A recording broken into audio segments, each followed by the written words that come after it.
Hello बच्चों, इसके पहले की क्लास में मतलब ऑफलाइन क्लास में मैंने आपको बैरियन तक बता दिया था। ठीक है, बैरियन क्या होता है मैंने इसको बताया था।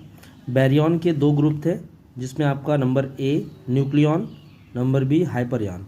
ठीक है, तो नंबर ए हेडिंग आप बनाए थे न्यूक्लियन। न्यूक्लियन कौन होते हैं? द लाइट मास बैरियन, मतलब वो बैरियन जिनका मास क्या होता है, कम होता है, आर कॉल्ड न्यूक्लियन। ठीक है, और दो तरह के न्यूक्लियन होते हैं, means the two type of nucleons and their anti particles are given below. यानी दो तरह के जो न्यूक्लियंस होते हैं और उनके एंटी पार्टिकल्स नीचे दिए गए हैं। पहला आपका न्यूक्लियन, न्यूक्लियस के अंदर कौन होता है? प्रोटॉन होता है। और प्रोटॉन का एंटी पार्टिकल क्या है आपका? प्रोटॉन का एंटी पार्टिकल। दूसरा आपका क्या है? ये बी स्मॉल लेटर में आपका न्यूट्रॉन और इसका एंटी पार्टिकल। ठीक है, अब इसमें हेडिंग बनाएंगे हम लोग प्रोटॉन। तो प्रोटॉन क्या है आपका कि इट हैज़, मतलब चार्ज के बारे में लिख रहे हैं, it has positive charge equal to that of an electron. Electron पर जितना चार्ज होता है, ठीक है ना, उतना ही होता है, लेकिन इस पर क्या होता है? Positive charge. ठीक है, मास क्या होता है इसका? रेस्ट मास जो होता है 1836 गुना होता है rest mass of electron. Electron के रेस्ट मास से क्या होता है आपका? 1836 गुना होता है। ठीक है, तो इसके बाद रेस्ट मास एनर्जी, इलेक्ट्रॉन की रेस्ट मास क्या होती है, एनर्जी क्या होती है? 938 MeV, 938 MeV। ठीक है, स्पिन क्या होता है? यस कट अपॉन 2, और अगर स्पिन यस कट अपॉन 2 है तो एफडी स्टैटिस्टिक्स को फॉलो करेगा। ठीक है, और ये आपका एक स्टेबल पार्टिकल होता है। ये क्या होता है हमारा? एक स्टेबल पार्टिकल होता है। ठीक है, और अगर ये स्टेबल है तो ये आपका इसका डीके रिएक्शन नहीं होगा, क्योंकि आपको मालूम है उन्हीं पार्टिकल का डीके रिएक्शन आता है जो डिसइंटीग्रेट होते हैं, वो अपनी स्टेबिलिटी को बढ़ाने के लिए। मतलब जो अनस्टेबल होते हैं वही क्या करते हैं आपके? डिसइंटीग्रेट होते हैं। तो ये जो प्रोटॉन है आपका डिसइंटीग्रेट नहीं होगा, क्योंकि वो स्टेबल होता है। एंटी प्रोटॉन, मतलब उसका एंटी पार्टिकल क्या है आपका? Anti proton. It is anti particle of proton will have opposite charge to that of proton. यानी इस पर जो चार्ज होता है एंटी प्रोटॉन पर, जितना प्रोटॉन पर होता है उसी का माइनस होता है। And all properties are same as that of proton.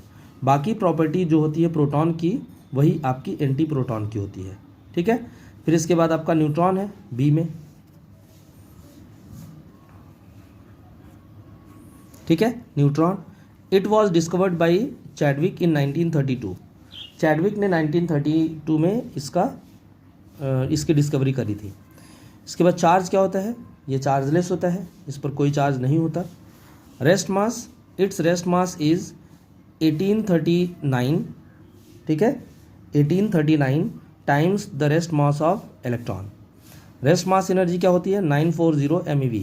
ठीक है, इसकी जो स्पिन होती है वो यस कट अपॉन 2 एंड ओबे, इस वजह से ये ओबे करता है किसको? एफडी स्टैटिस्टिक्स को। इस एंटी न्यूट्रॉन का मतलब क्या है? ये anti particle of neutron is called anti neutron. Anti particle किसका? न्यूट्रॉन का क्या कहलाता है आपका? एंटी न्यूट्रॉन कहलाता है। जिसका सिंबल क्या होता है आपका? एन के ऊपर नॉट लगाते फिर बार लगाते हैं। एन के ऊपर क्या लगाते हैं? 0, न्यूट्रल दिखाता है, फिर इसके बाद क्या है आपका? बार लगा दिया जाता है। ठीक है, ये आपका कंप्लीट हो गया, मतलब न्यूक्लियन आपका कंप्लीट हो गया। इसके बाद आपका हाइपरयन है। ठीक है, आपकी जो हेडिंग थी ये हाइपरयन बी था। ठीक है ना, ये हाइपरयन है आपका, यहाँ भी आपका बी रहेगा। ठीक है, तो हाइपरयन का मतलब क्या है कि elementary particle having mass greater than, किससे ज़्यादा होता है आपका? Mass of nucleon.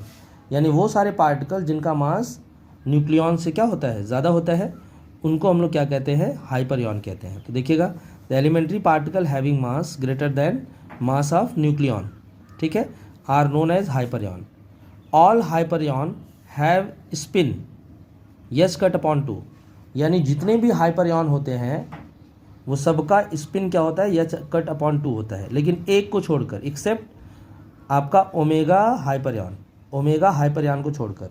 और इस ओमेगा हाइपरयन की स्पिन जो होती है वो 3s कट अपॉन 2 होती है, 3s कट अपॉन 2। ठीक है, all Hyperion have life time, half life time of the order of 10⁻⁻10 second.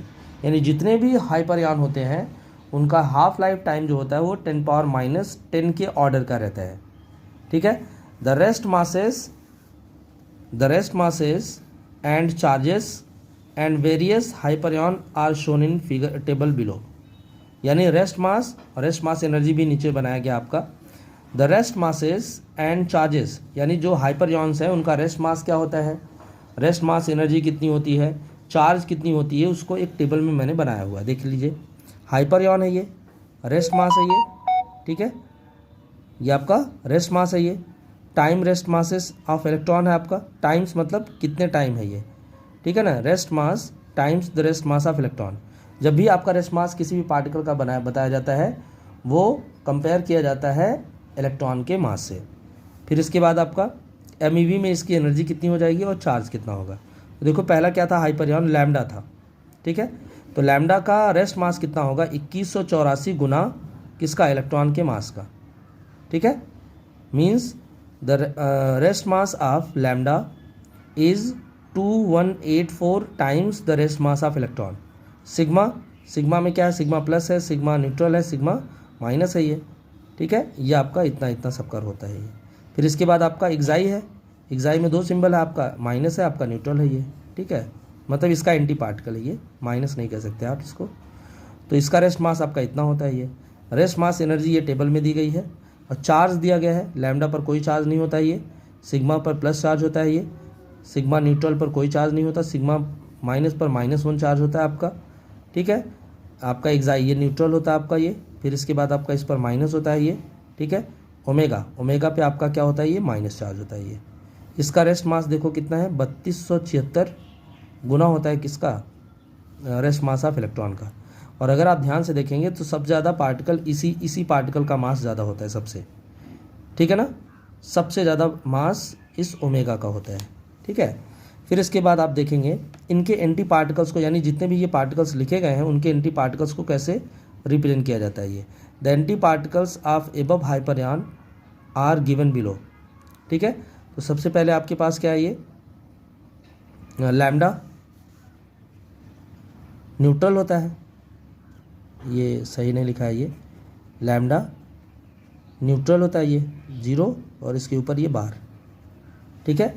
फिर इसके बाद आपका सिग्मा प्लस है तो उस पर बार लगाया गया है, सिग्मा न्यूट्रल है उस पर बार लगाया गया है, सिग्मा माइनस है बार लगाया गया है, इस पर बार लगाया है, सब पर बार लगा दिया गया है, ठीक है। ओमेगा माइनस है तो ये प्लस कर दिया गया है ये। Mostly decay into pions and nucleons, यानी आप ये कहेंगे जब ये इनका डिसइंटीग्रेशन होता है ये अनस्टेबल होते हैं। जितने भी हाइपरयान्स होते हैं वो अनस्टेबल होते हैं, और जब ये अनस्टेबल होते हैं तो वो इनका डीके रिएक्शन होगा, और जब डीके रिएक्शन होगा तो मोस्टली किस में ब्रेक करते हैं, वो पाइयन में, ठीक है ना। पाइयन में पाई प्लस, पाई न्यूट्रल, पाई माइनस ये सब होता है आपका, और न्यूक्लियॉन में ब्रेक करते हैं ये। न्यूक्लियॉन मतलब प्रोटॉन न्यूट्रॉन में, ठीक है। तो जैसे आपका क्या है, ये लैम्डा न्यूट्रल है ये, ठीक है। क्या ये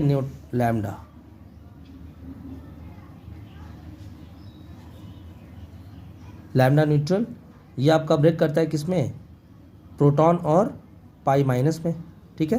प्रोटॉन और पाई माइनस, ठीक है, पाई माइनस। तो ये आपका न्यूट्रल हो जाएगा क्योंकि प्रोटॉन पर प्लस होता है। देखो न्यूट्रॉन है आपका, ठीक है। तो न्यूट्रॉन क्या होता है आपका, न्यूट्रल होता है ये न्यूट्रल, ठीक है। दोनों न्यूट्रल हो जाएंगे आपके। एक्साई माइनस, ठीक, सॉरी सिग्मा माइनस किस में, न्यूट्रॉन और पाई माइनस में ब्रेक करता है आपका। सिग्मा प्लस क्या होता है, प्रोटॉन और न्यूट्रल, मतलब आपका पाई न्यूट्रल में आपका ब्रेक करता है ये।